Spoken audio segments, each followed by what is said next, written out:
Hi guys, let's prepare prawns chowmein. First boil noodles,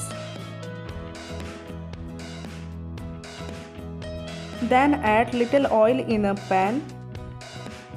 Then place chopped potato, carrot, spring onion, French beans, capsicum and prawns.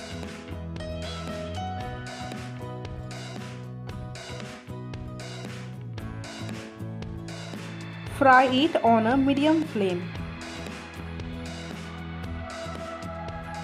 Then strain the noodles.